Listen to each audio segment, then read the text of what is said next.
right, welcome to another episode of the Business of Coaching Workshop.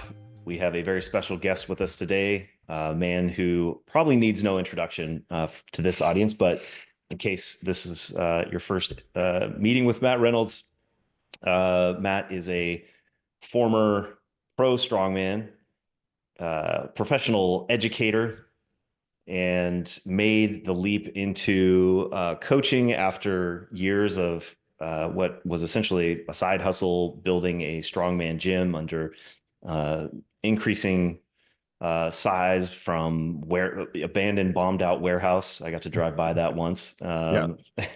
Actually, garage, I should have said, like your front porch and your garage and your own personal bathroom. Yeah, true. Which I can't imagine having 30 guys training 30 guys, training in your garage on a 6 foot, Saturday. 300-pound dudes. Yeah. Waking up full of coffee and coming over to your house. Yep. So then warehouse, then small gym, and then launching that into strong gym. One of the, if not the, probably the biggest strength gyms in the country at the time. And then pivoting into launching Barbell Logic, online coaching, the podcast, YouTube channel, and then along the way became a SaaS company, or built out a SaaS product in the midst of that, as well as started pursuing. On brand. I'm on brand today. I should have mentioned Business of Coaching Workshop, brought to you by Turnkey Coach. So that's right. Thank you for funding this this adventure.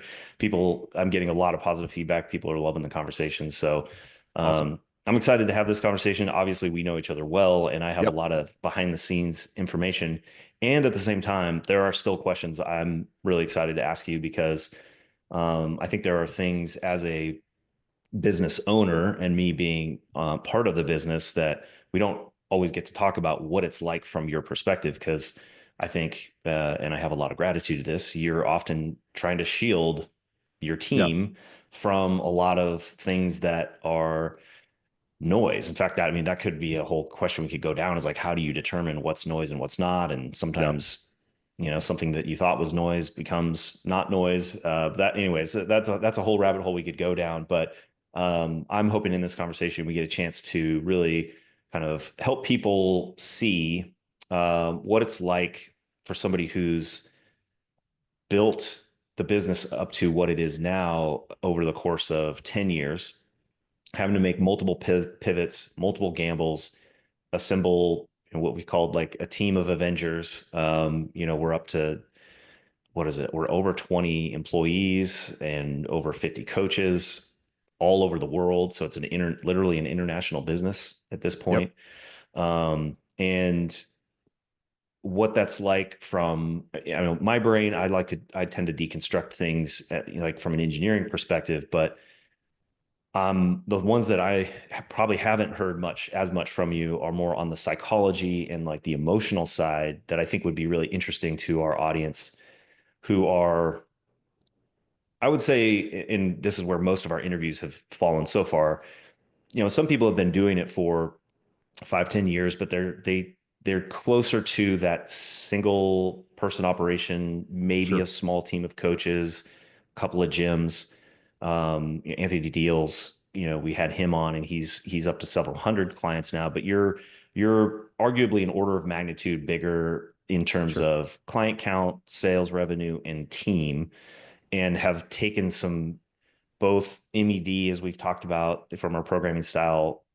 And then you also, have talked about on your podcast, the swinging for the fences approaches that you have to take every once in a while. So, introduction aside, maybe one of the first questions, just to bring into a little bit of the origin story, if people haven't heard it, that first major kind of emotional or, gamble, whatever mental decision you had to make to go from gym owner to, yes, you had a little bit of an online coaching presence, but really you didn't take an MED step when you launched Barbell Logic. It was, would you call it a swing for the fences moment? I would call it a crisis moment, is what I would call it. And I think one of the things that I think will be fun about this conversation is that, I mean, you know so much of this background, and I am sometimes famous for what they call Reynolds exaggeration, which runs in my family. It's genetic. I can't help it.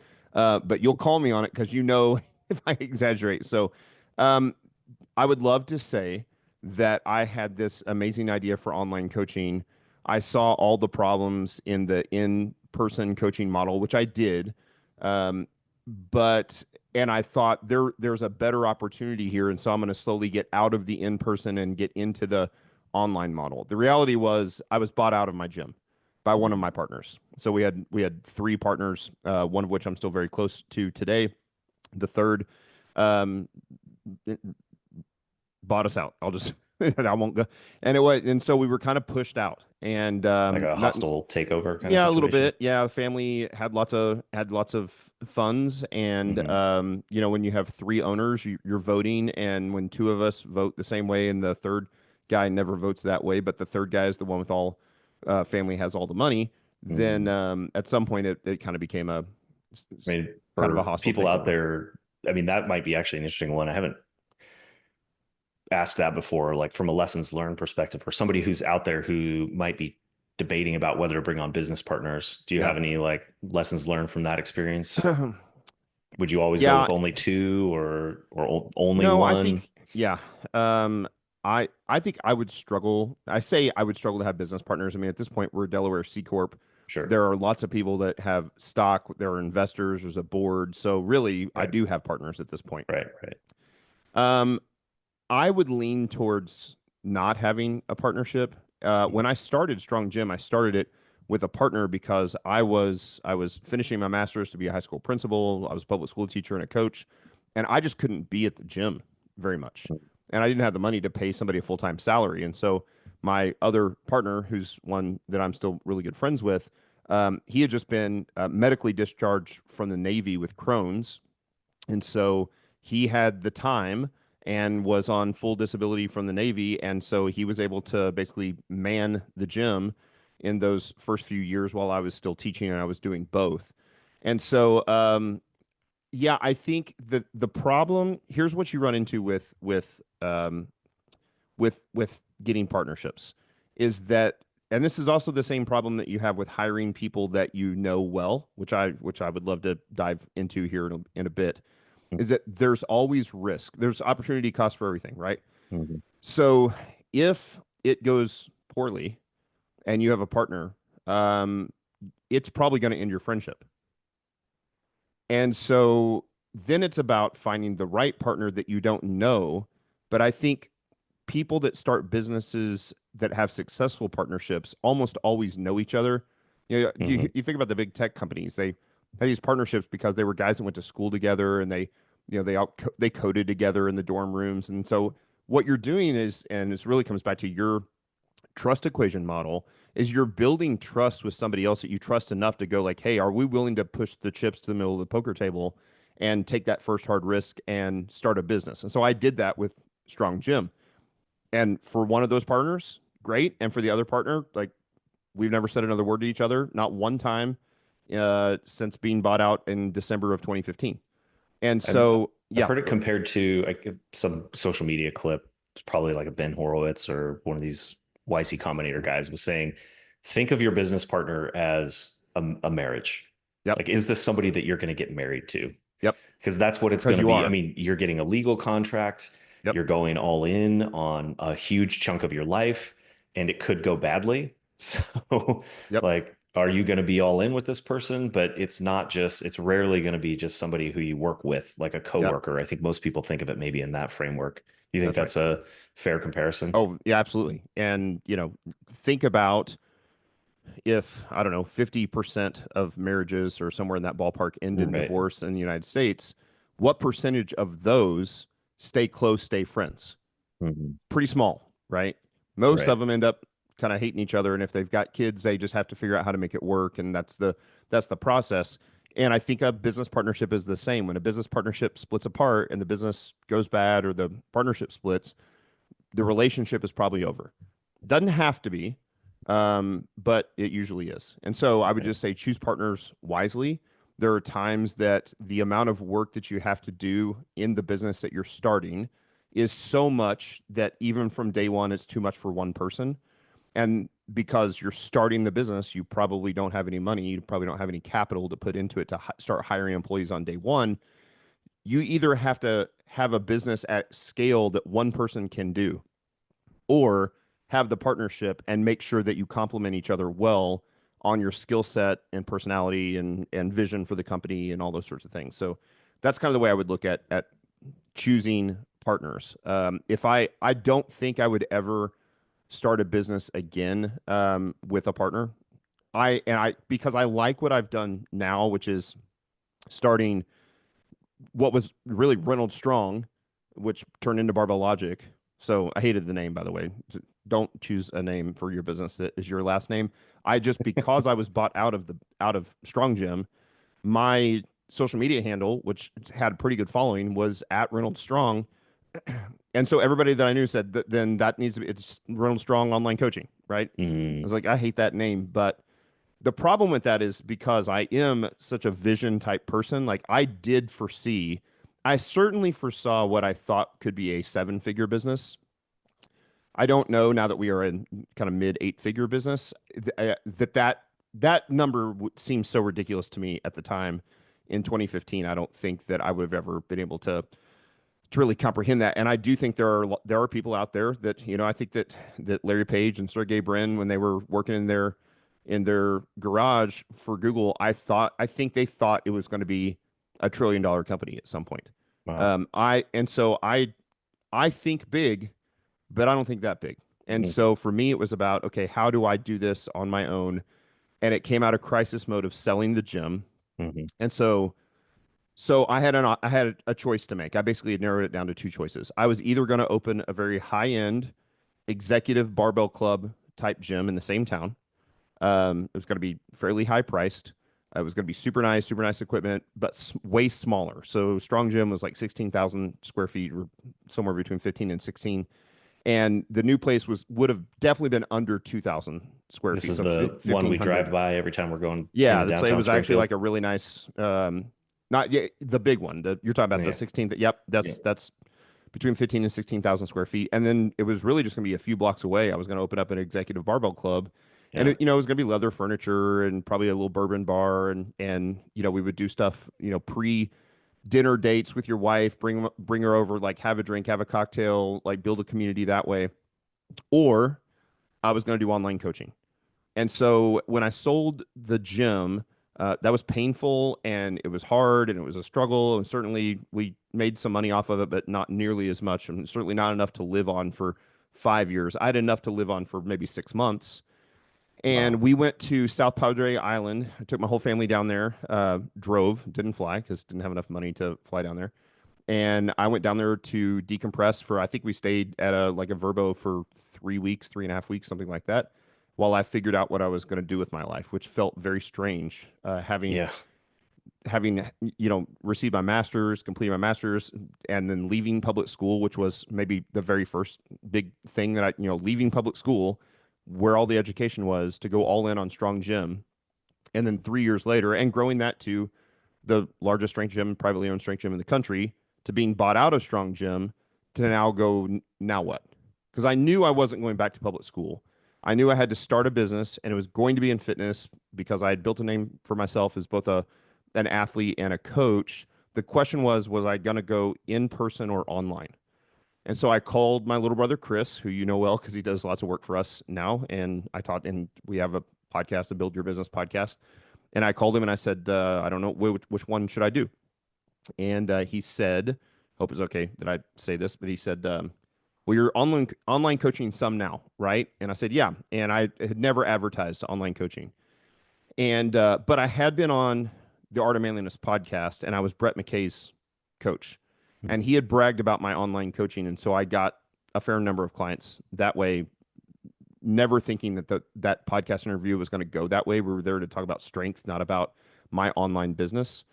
And so at the time, I was making almost $10,000 a month online coaching. Now this had come up pretty quick. I mean, this hadn't been going on for several years. This had been like I'd made $10,000 a month or so for 3 months.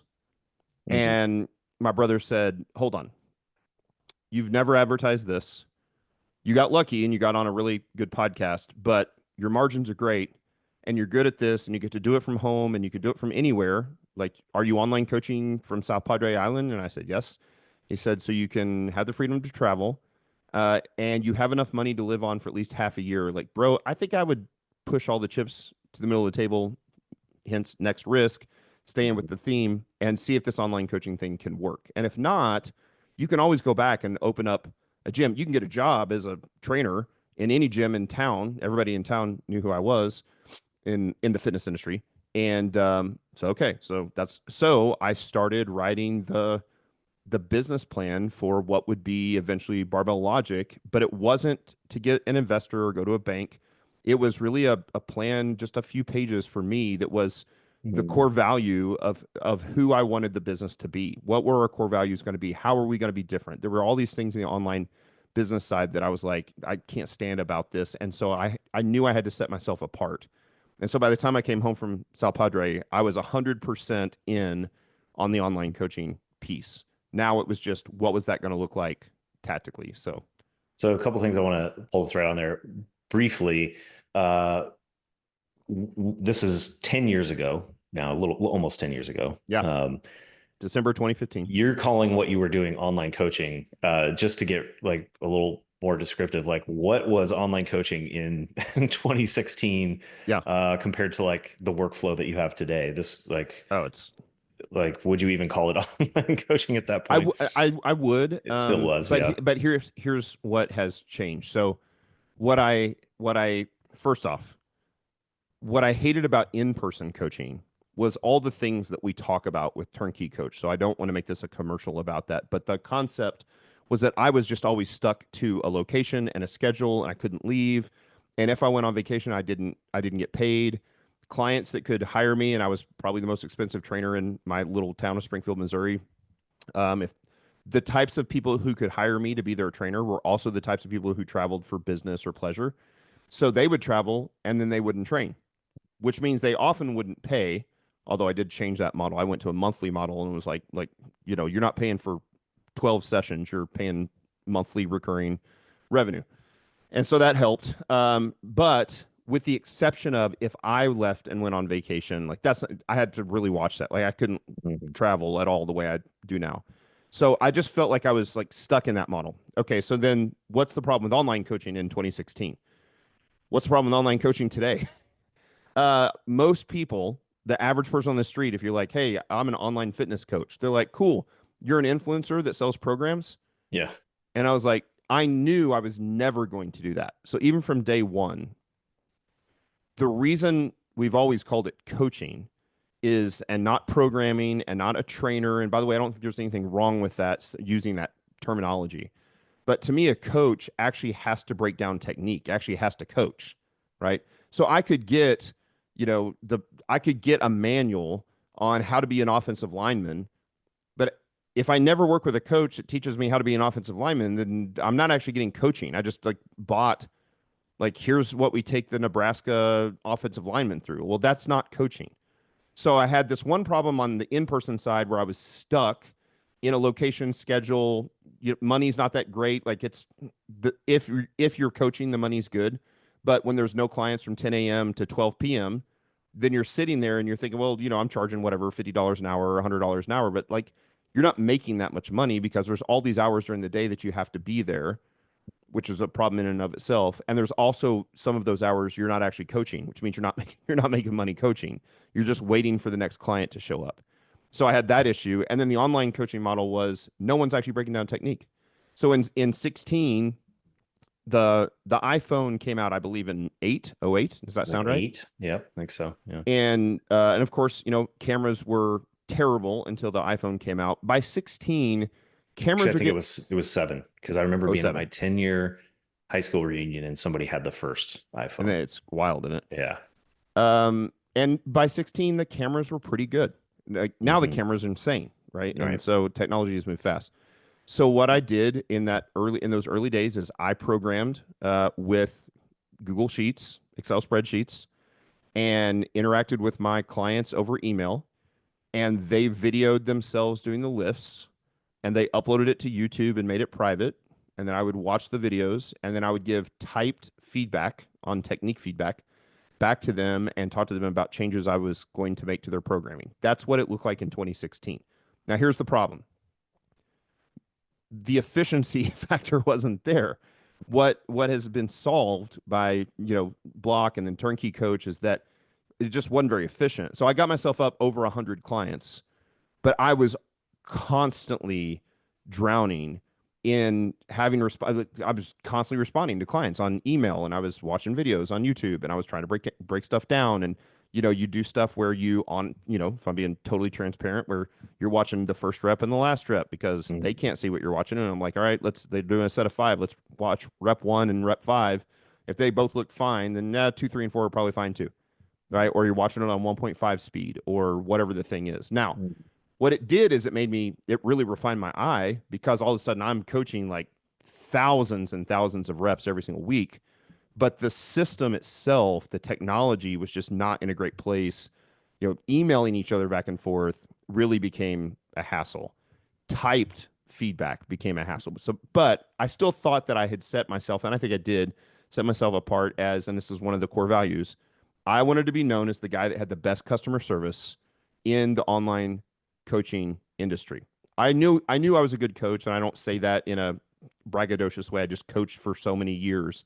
I knew my coaching eye was good. I knew the service I could provide was good. Now the question is, could I actually provide incredible customer service so far beyond what everybody else was getting, which was a printout of a spreadsheet, and So then like interesting. pay again in another 3 months. And so we never did that system. So we It's went so month to interesting to month. think about now, 10 years later, what has evolved to be the differentiator with Turnkey Coach is amplifying exactly what you just said, That's in right. that like programming tools have been around and I mean, I think they came around actually within a year or two of launching SSOC, that Yep. people were like, oh, we need to be able to Yep. have programs shared back and forth.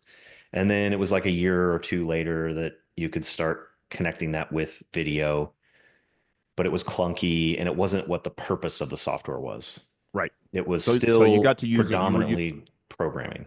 Yep. And if you were providing the same level of coaching that I was trying to provide, and that at this point that our team and Barbell Logic we were trying to provide, we were having to use 4, 5, 6, 7 Right.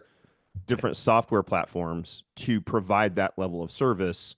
And even though certainly making some of those moves from the clients don't have to post the video on YouTube anymore, Right. and the coach doesn't have to give typed feedback, they can give spoken feedback or video recording feedback. Mm-hmm. None of that was in all under one roof. And so we Right. had to grab all these different technology platforms. So it certainly helped the efficiency. I also think it very much helped the connection with the client when you got to start Right. speaking to the client. Yep. And now that it's under one roof, as I think about, here's the reality. The number one job of a founder, a business owner, and so for those of you listening to this, like a lot of times I think people that own a gym or own a online coaching business, they don't maybe consider themselves They still founders. think of themselves as a coach. Yeah, they're just like The business that's is my this thing job. they've got to do so they can coach. Yeah. Yep. This is my job. Maybe I don't have a boss, but I don't think of myself as a founder, but you Right. should. And you need to realize that your number one job is to solve problems. You are a problem solver.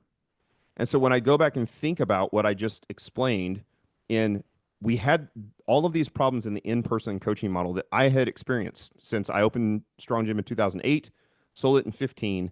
So I saw it all. I saw what was great. The community was great. Aspect was great, right? I got to actually see people in person. That part was great. But all those other things that really put you in bondage to the schedule and location were not great.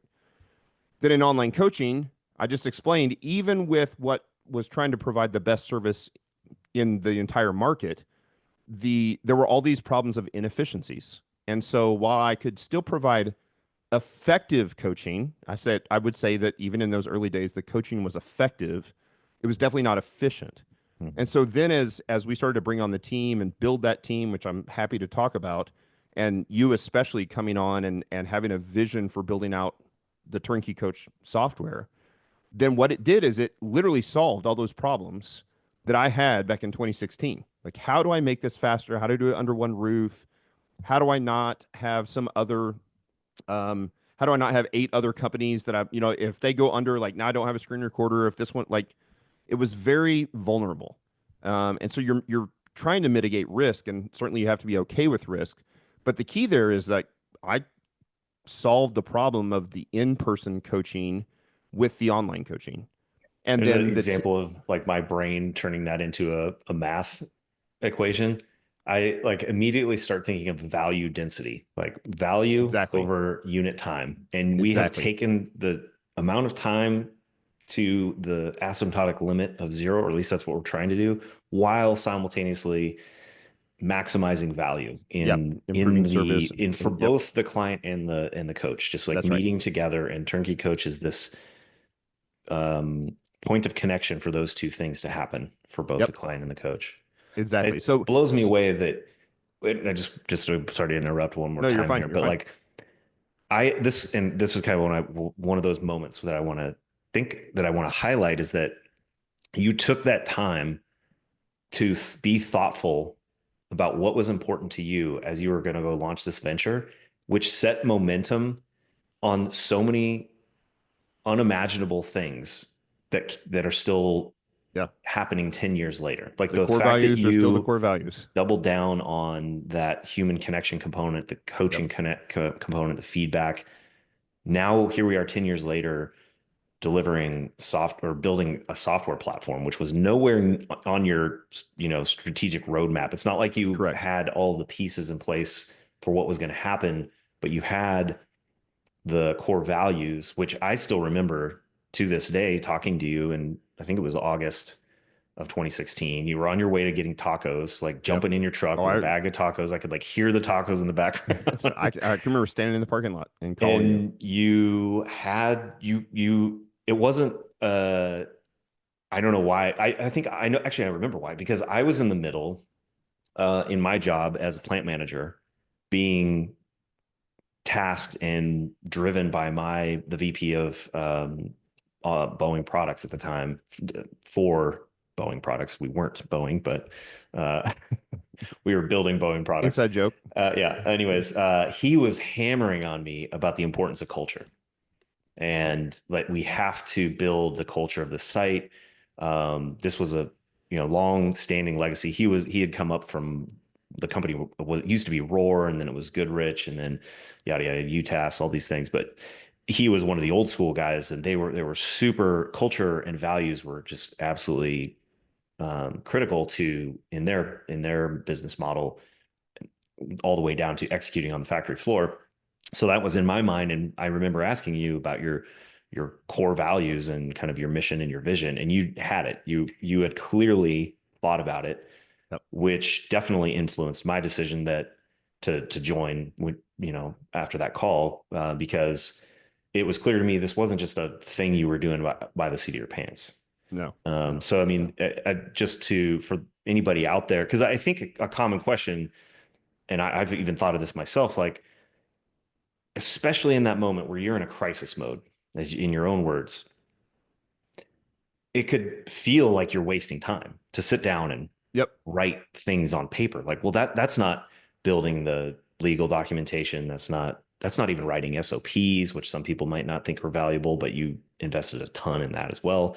Like, how did you, or maybe you could talk a little bit about how valuable some of those things are that nobody else saw. Nobody else saw that. Yeah. I mean, everybody could feel them, but nobody saw you have spending time writing that 2-page document or writing Sure. the SOPs.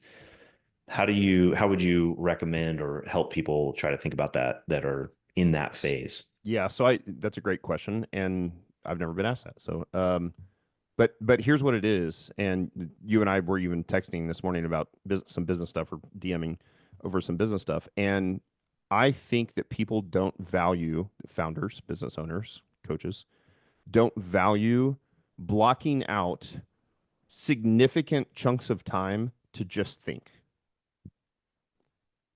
like distraction free. And I learned that at Strong Gym. That's where I learned it because I would go in. My first client, I think, was at 5:30 in the morning. I've always woken up early. I would often be there at 4:30 in the morning, and I would have an hour to sit at the conference table and just think about the business. And at 4:30 in the morning, there aren't distractions because no one else is awake and sending texts and emails and stuff. But I would say it's very important to turn off the distractions, to have a place where there's not a bunch of people. I don't think at a coffee shop. I think it can be done, and my brother does this better. He, puts in the earbuds and turns the noise canceling on. And but I go to a quiet room all by myself. I'm usually in a rocking chair. I don't know. I don't know if I've ever said that on a podcast, as many of that, but everyone knows that I am. Can confirm. I need to be in a rocking chair. Like I'm uncomfortable right now that I'm on a stool and not in a Oh rocking man, we chair. should have done But this in a rocking chair. well, the problem with the rocking Would chair have been and video distracting. is you go further away and come back, and so you don't stay locked in on the microphone. So, so I sit in a rocking chair and I think, and the more I'm able to think, and I know like you'll do this, Nikki will do this, like going on walks for no Hmm. particular, not going on a walk for a fitness reason. I'm not trying to get my heart rate up to this. I'm walking and just thinking through things. And I noticed as I did that, then I would come up with ideas that if I didn't block out those times, those ideas wouldn't come. And I couldn't, then couldn't apply them to Strong Gym. So I learned this at Strong Gym. Now, here's the key. You can't be somebody who all you do is sit around and think and come up with ideas, because I think there are also, these are the um, serial entrepreneurs, they're just idea guys, but they don't actually do anything. And so the key there is you block out that time to think in a good spot where your brain is strong, and if that's early in the morning or Saturday mornings are a great time for me to do that, and just think and start thinking through those problems. So then I start thinking through, okay, well, what do I want this business to be? Well, if before I even get there, I've got to figure out, well, what are my values? To understand what the business is going to be or can be, I have to know what my values are. I can't know my values by going to ChatGPT and say, ChatGPT, what are my core values? Like they literally have to be my values, right? And so I do this with all of our big projects. I've done this a lot lately in the business because we've got a lot of more big projects than I wish we had even right now. But you've got to carve out that time to think. And you don't always have to be drowning in the urgency of the job. And if you are, then the job, the business is never going to expand. Now, once you thought and you're like, okay, I need to do this, then I don't have any problem 100% totally committing and putting that into action. And so that's how I got the SOPs originally for the expansion of the online coaching business. I had done all of these services, and now I'm bringing on, I think, 30 or 28 coaches, something like that, in the whatever that first round of coach hires that we made. And I needed to be able to teach you guys how to, this is the system that I'm using for online coaching to provide the best service possible. And I had thought through it, I'd thought through the core values, and then I had spent time sitting down and just making a bulleted point list of all the SOPs that I needed to write. I didn't start writing SOPs. I made a list of SOPs first. And I did that for a couple days. And I worked and did stuff and coached and did all that. And then I prioritized the SOPs that I needed to write. And what I really did was I was like, what's the easiest one I can write first? What SOP can I write in 10 minutes? Because I've done it so many millions of times and turned it into a checklist and put it in a Google Doc and and it's done. And then I just kept working down the list. And so for several months, that's all I did was sit there. And if I wasn't coaching or I wasn't thinking, I was writing SOPs. Now, why is that important? Because once you hire great people, you have to be able to give that responsibility away as a business owner.